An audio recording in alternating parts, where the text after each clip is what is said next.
안녕하십니까, 이승훈 목사입니다.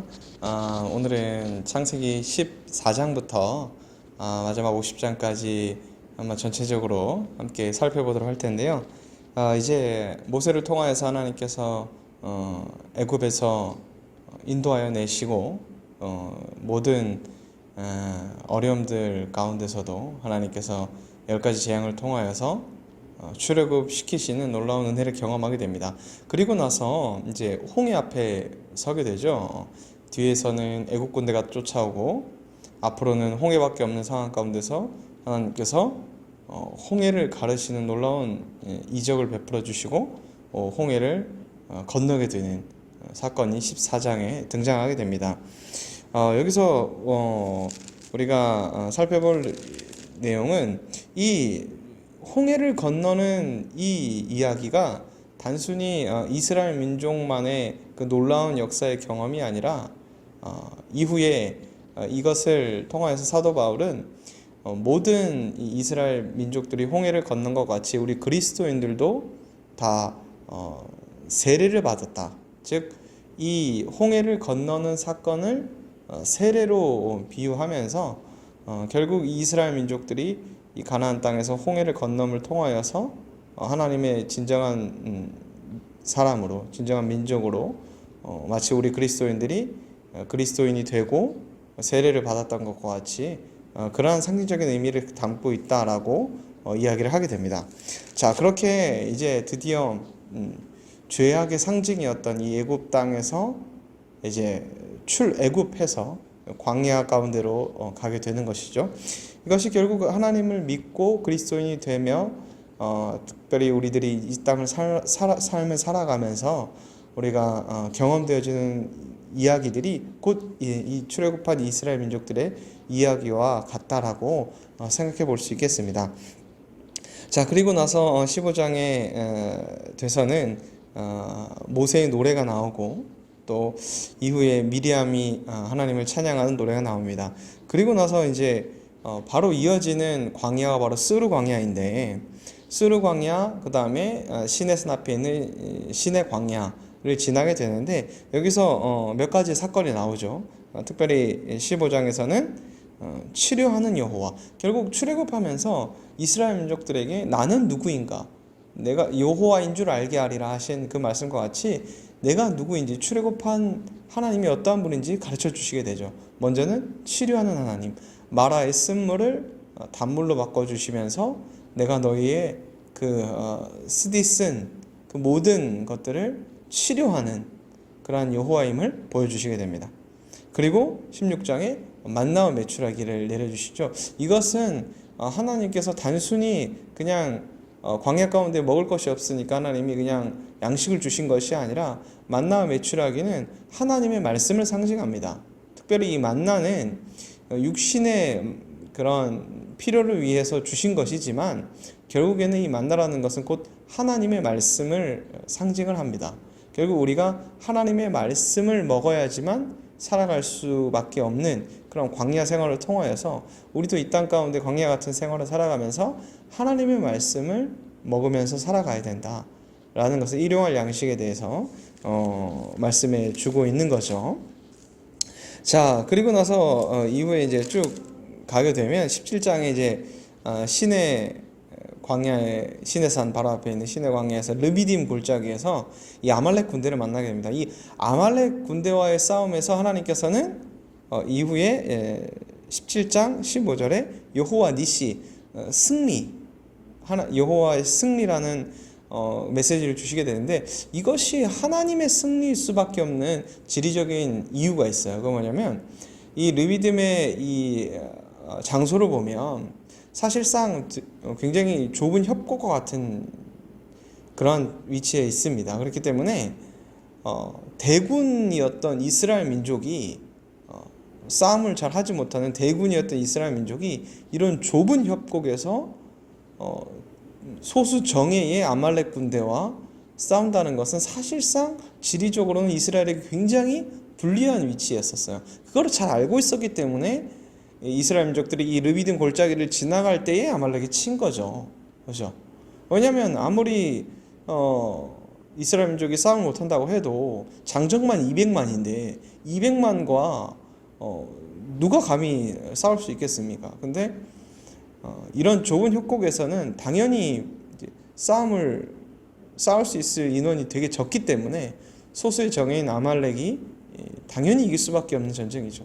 근데 그 가운데서 이스라엘이 이겼다라는 것은 질 수밖에 없는 싸움을 이겼다라는 건 뭐예요? 결국 하나님께서 이기게 하셨다라는 거죠. 그것을 통하여서 하나님의 승리라는 것을 보여주는 거죠. 그러니까 결국 우리도 삶을 살아가면서 우리가 결코 성공할 수 없고 이길 수 없고 잘 될 수가 없는 상황인데 기도와 말씀과 또 하나님이 주시는 힘으로 잘 되는 걸 통해서 우리가 이거 하나님께서 하셨구나, 하나님이 승리하게 하셨구나라는 것을 경험하게 된다는 사실이죠. 이후에 이제 모세가 시내산에 도착해서 하나님 앞에 율법을 받게 됩니다. 그죠? 그러니까 여기서 특별히 시내산이 주는 상징적 의미는 이제 드디어 하나님과 이스라엘 민족이 계약 관계의 언약의 그 말씀을 통하여서 출애굽이 되었지만 이제 진정으로 하나님과 이스라엘 민족이 그 말씀에 근거해서 계약 관계가 됩니다. 이 계약 관계라는 건 뭐냐면 이제 언약서를 두고 나는 너희 하나님이 되고 너는 나의 백성이 된다. 즉 나의 말을 들으면 복을 받을 것이고 그렇지 않으면 저주를 받을 것이라는 계약 관계가 성립이 됩니다. 이것이 굉장히 중요한 의미를 가지고 있어요. 그래서 여러분들이 혹시 느꼈는지 모르겠지만 시내산에서의 하나님의 그 백성으로 계약 관계가 딱 맺어진 순간 이후로부터는 하나님께서 잘못을 했을 때 징계하기 시작하십니다. 이전에 마라에서나 아니면 그 만나와 메추라기를 주셨을 때에 불평했을 때는 하나님이 죽이시거나 징계하지 않으셨어요. 근데 이 시내산 이후로는 징계를 하기 시작하십니다. 그런 굉장히 큰 차이점이 그런 언약 관계, 계약 관계에 원인이 있다라는 것을 우리가 잘 알 수 있죠. 자, 그리고 난 이후에 여기 시내산에서 이제 출발하기 전이죠. 이제 출애굽기는 이제 시내산에서 출발하기 전까지 내용을 다루고 있으니까 여기서 무슨 말씀을 주시냐면 성막을 주세요. 성막을 만들라고 하는 굉장히 큰 명령을 주십니다. 이건 무슨 의미가 있냐면 나중에 히브리서 가면은 잘 설명이 되어 있는데 이 성막은 하늘의 모형이에요. 즉 우리가 건물을 지을 때 보통 이제 분양을 받으러 가거나 하다 보면은 우리가 입주할 그 건물의 그 모형을 우리가 보고 우리가 살 집이 이런 거구나라고 알잖아요. 그런 것 같이 우리가 거할 그 천국의 모형이란 말이에요. 하나님 나라의 모형이에요. 결국에는 이 성막을 통하여서 내가 이곳에 임재하고 또 이곳에서 너희가 나를 만나고 법궤를 만들게 되어서 법궤의 속죄소에서 내가 거주하며 너희와 만나리라 라고 하신 것은 결국 하나님의 나라를 모형화시킨 거죠. 그래서 이 성막을 만들면서 그 치수와 그 다음에 재료와 어떻게 만들지를 아주 자세하게 모세에게 가르쳐 줍니다. 그것은 왜 그러냐면 정확하게 하나님이 가르쳐 준 대로 그 재료와 모형과 방법대로 만들어야 되는 거예요. 왜냐하면 하나님의 나라의 모형이기 때문이에요. 그렇죠? 우리가 만약에 실제 거주할 집의 그 모형을 우리가 보고 들어가려고 모형을 봤는데 그 모형이 실제 거주의 집과 정확하게 축소판으로 일치해야 되잖아요. 그래야지 이게 정확한 나의 집인 줄 알잖아요. 그런 것과 마찬가지예요. 그러니까 왜 우리가 성막을 이렇게 자세하게 기록하게 하셨나? 그것은 하나님의 나라의 모형이기 때문이에요. 결국 하나님의 나라라는 건 하나님께서 통치하시는 나라고 하나님께서 왕이 되시는 그런 나라이기 때문에 하나님의 명령대로 이 성막을 만들어야 될 이유가 있기 때문에 우리가 이렇게 자세하게 성경에서 기록하고 있다라는 사실을 꼭 기억하면서 읽으면 지루하거나 무의미하지 않다라는 것을 깨닫게 될 겁니다. 그리고 이제 굉장히 큰 사건이 여기 시내산에서 등장하잖아요. 바로 금송아지 사건입니다. 이것은 정말 이스라엘 민족에게는 치명적인 사건이었죠. 결국 모세가 부재하니까 이들이 자신들을 인도하여 낼 신이 사라졌다라고 생각을 하는 겁니다. 우리가 신앙생활할 때 이 점을 굉장히 중요시 여겨야 되는 거예요. 그러니까 이스라엘 민족들이 금송아지를 만들어 달라고 한 거는 하나님을 버린다는 게 아니라 그동안 우리가 인도하여 냈던 그 모세 보이는 그 인도자가 지도자가 없어지니까 그 지도자를 대체할 만한 사람을 데리고 와라라는 거예요. 꼭 금송아지가 그러니까 결국 하나님으로 섬기게 되는 거예요. 이스라엘 민족들에게는 자신들을 인도해낸 신이 바로 이 금송아지다라는 거예요. 결국 우리가 신앙생활을 할 때 하나님을 부인하는 건 아니에요. 우리에게도 하나님을 믿고 하지만 우리 안에 그 필요들을 꼭 보이는 형상으로 형상화시키려는 그 유혹들이 굉장히 많이 있어요. 그러니까 내가 꼭 뭐 이런 걸 주셔야지만 내가 하나님이 나를 사랑하시는지 느낀다든지, 꼭 뭔가 외형적으로 보여야지만 내가 하나님을 믿는다든지, 이런 것들 때문에 굉장한 신앙적인 잘못을 저지를 때가 굉장히 많이 있습니다.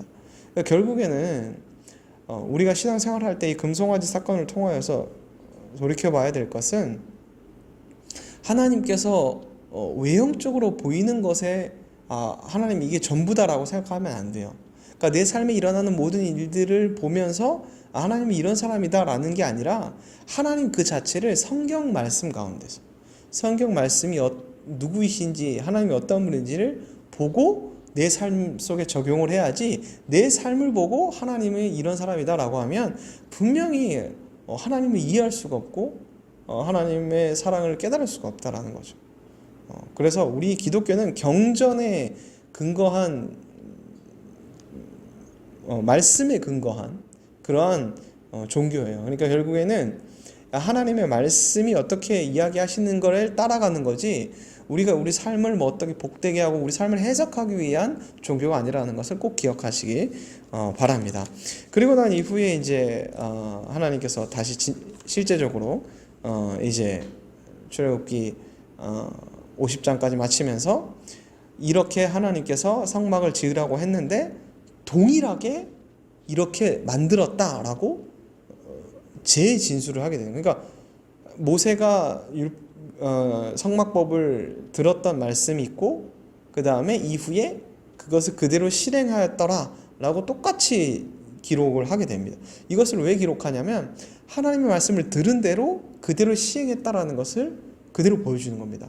그러니까 앞에서 설명했던 그 성막법을 그냥 그대로 만들었다라고 한 줄로 그냥 끝내버리면 되는데, 이것을 구체적으로 재진술하듯이 이렇게 해서 모세가 이렇게 해서 이스라엘 백성들이 성막을 만들었습니다 라고 성경에 기록한 이유는 일부러 성경을 길게 쓰려고 한 이유가 아니라 하나님의 말씀하신 그대로 했다 라는 것을 보여주는 거예요.